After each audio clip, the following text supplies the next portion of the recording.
सह सचिव राजकुमार यादव जी, कार्यकारिणी के मेंबर विमलेश यादव जी, राम बाबू यादव जी, राम जी यादव जी, शैलेंद्र यादव जी, राजेंद्र यादव जी एवं नन्हेलाल यादव जी, कन्हैया लाल यादव जी एवं गुलाब यादव जी और सेमरा क्षेत्र में बहुत अच्छा काम कर रहे हैं मुकेश यादव जी और हमारे बांके बिहारी यादव समाज के सभी साथियां रमेश यादव जी, हीरालाल यादव जी एवं सभी लोग और हमारे बीच में छोटे छोटे बच्चे और माताएं बहनें बैठी हैं। आप सभी लोग ने इतना देर से इंतजार करते हुए कार्यक्रम के लिए शांति पूर्वक बैठ करके कार्यक्रम को आप लोग सुन रहे हैं, इसके लिए बांके बिहारी यादव समाज आपका तहे दिल से धन्यवाद देता है।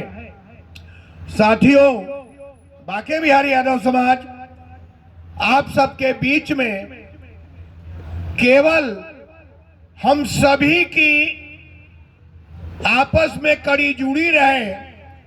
शैलेन हमारे हंस रहे हैं, सोनू बैठा हुआ है, नाम मैं सबका जानता हूं, ये कह देता हूं, चेहरा गया समझ लो कि तुम्हारा नाम हमारे दिल में आ गया। पुनः कह देता हूं कि जितने लोग हैं मैं प्रेम की माला से आप लोगों को आदर और स्वागत करता हूं। मित्रों, बांके बिहारी यादव समाज 2014 से लेकर आज तक सभी को एकत्रित करने के लिए प्रयासरत है और रहेगा। गलतियां उसी से होती है, ध्यान रखना, गलतियां उसी से होती है जो काम करता है, चलता है। चलेगा नहीं तो गिरेगा नहीं, काम करेगा नहीं तो गलती होगी नहीं। इसलिए तुम गलती का परवाह छोड़ो, सीखने का प्रयास करो। गलतियों से सीखने का प्रयास करना चाहिए। मित्रों, बांके बिहारी यादव समाज में सर्वप्रथम रजिस्ट्रेशन में पहली पंक्ति है कि युवक युवती परिचय सम्मेलन हम कराते रहेंगे। और हमने पहला जब शुरुआत किया था समन्वय भवन में, मध्य प्रदेश के इस धरती झीलों के नगरी भोपाल में, आगे होगा कि नहीं मैं नहीं जानता, लेकिन उतना सुंदर जब से मैं भोपाल में हूं उतना सुंदर कार्यक्रम अभी मैं भी नहीं देख पाया हूं, ना हो पाया है। जो समन्वय भवन में 13 दिसंबर 2015 को कार्यक्रम हुआ था, उतना सुंदर कार्यक्रम अभी तक नहीं हुआ है, जिसमें मध्य प्रदेश के हमारे यशस्वी सीएम बाबूलाल गौर साहब भी उस कार्यक्रम में पधारे थे। मित्रों, इसके बाद बांके बिहारी यादव समाज होली मिलन के कई कार्यक्रम किए हैं और आगे भी करते रहेंगे। बांके बिहारी यादव समाज हमारे बीच से बात निकल के आई थी कि उत्तर प्रदेश बिहार नहीं, मैं अभी थोड़े दिन पहले एक कार्यक्रम में सीएम साहब से भारत के हर कोने से आए हुए लोगों की एक मूल समस्या है जाति प्रमाण पत्र, उसके लिए पत्र दिया है। और केवल अब पत्र नहीं दिया हूं, इस मंच से कहता हूं कि मैं उसकी लड़ाई लड़ूंगा। आवश्यकता पड़ी तो आप लोगों को लेकर के जन आंदोलन भी करूंगा।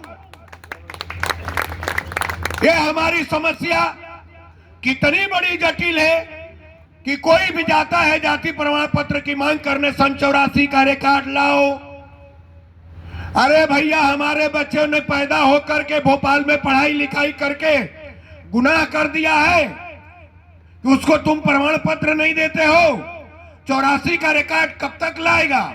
इसलिए मध्य प्रदेश के सीएम साहब के पास हमारी बात जानी चाहिए, आप सबके माध्यम से, मीडिया के माध्यम से, कि सीएम साहब आप भी पिछड़े वर्ग के हो, आपको पिछड़े वर्ग की दर्द महसूस होना चाहिए और हमारे लोगों की जो परेशानी है, हमारे बच्चों की जो परेशानी है, ये दूर होनी चाहिए। इसके लिए आप मध्य प्रदेश के मुखिया हो, आपको नियमों में कोई यदि सुधार की जरूरत है तो आप करिए और हमारे लोगों की पीड़ा को दूर कीजिए।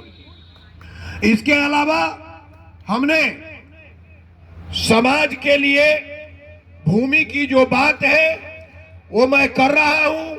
शासन में फाइल गई हुई है। मैंने आज इसी के लिए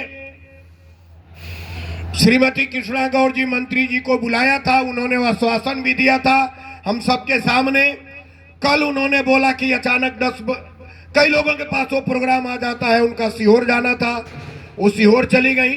ठीक है, आज नहीं कभी और सही, हम लोग उनसे भी अपनी मांग को रखने के लिए 10 भाई मिल करके चलेंगे।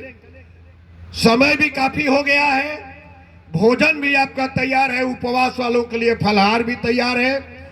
और हमारे पीछे जो हमारे बीच में बैठे हैं 1-2 लोग और अपनी बात रखेंगे। ज्यादा कुछ न कहते हुए मैं आपको इतना ही कहूंगा कि मित्रों, बांके बिहारी यादव समाज अभी अप्रैल में कुछ लोग जानते होंगे और कुछ लोग नहीं जानते होंगे। 8 अप्रैल को भारत की धरती पर पैदा, बलिया जिला गौरनिया गांव में पैदा लोरिक